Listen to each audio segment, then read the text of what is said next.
কোভিড-সৃষ্ট পৰিৱেশে সলনি কৰিছে বহুতৰে জীৱিকাৰ শৈলী। তাৰ মাজতে আজি আমি আপোনাক দেখুৱাম এখন ব্যতিক্ৰমী ছবি।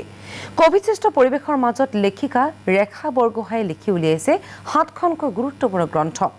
ইতিমধ্যে শিৱসাগৰ ছোৱালী কলেজৰ ৰূপৰেখা শীৰ্ষক গ্ৰন্থখনে ৰাজ্যজুৰি আলোড়নৰ সৃষ্টি কৰিবলৈ সক্ষম হৈছে।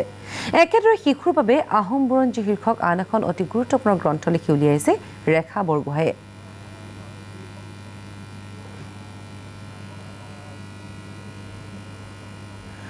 আৰু এই সন্দৰ্ভত অধিক জনাব আমাৰ সাংবাদিক বিকাশ শৰ্মাই।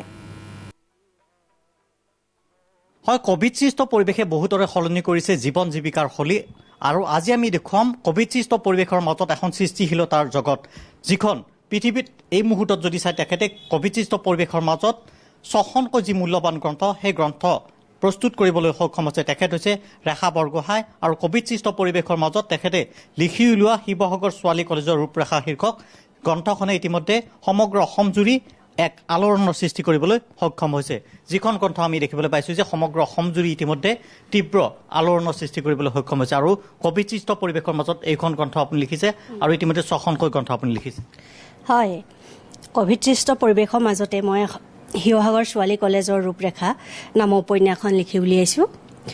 আচলতে মই শিৱসাগৰ ছোৱালী কলেজৰ 5 বছৰ দিন অধ্যয়ন কৰিছিলোঁ।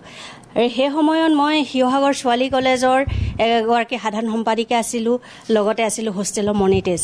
সেই সময়খিনিত মোৰ যথেষ্টখিনি অভিজ্ঞতা হৈছিল, তিক্ত অভিজ্ঞতাই হওক বা মিঠা অভিজ্ঞতাই হওক, লগতে বিচিত্ৰ অনুভূতি উপলব্ধিয়ে মোক চুই গৈছিল। আৰু সেইখিনিকে মই লিখি উলিয়াম বুলি ঠিক কৰিছিলোঁ। আৰু অৱশেষত মই সেইখিনি কথাকে সজাই পৰাই শিৱসাগৰ ছোৱালী কলেজৰ ৰূপৰেখা উপন্যাসখন লিখি উলিয়াইছোঁ। এতিয়ালৈ কিমান কপি বিক্ৰী হৈছে? এতিয়ালৈ এখন উন্মোচন হোৱা প্ৰায় 15 দিনমান হৈছে। গৈছে প্ৰায় 300মান কপিয়ে এতিয়ালৈকে বিক্ৰী হৈছে। আৰু কোভিড-সৃষ্ট পৰিৱেশৰ মাজত আপুনি কিমানখন গ্ৰন্থ এই মুহূৰ্তলৈ লিখি উলিয়াইছে? মই প্ৰায় 7খন গ্ৰন্থ লিখি উলিয়াইছোঁ।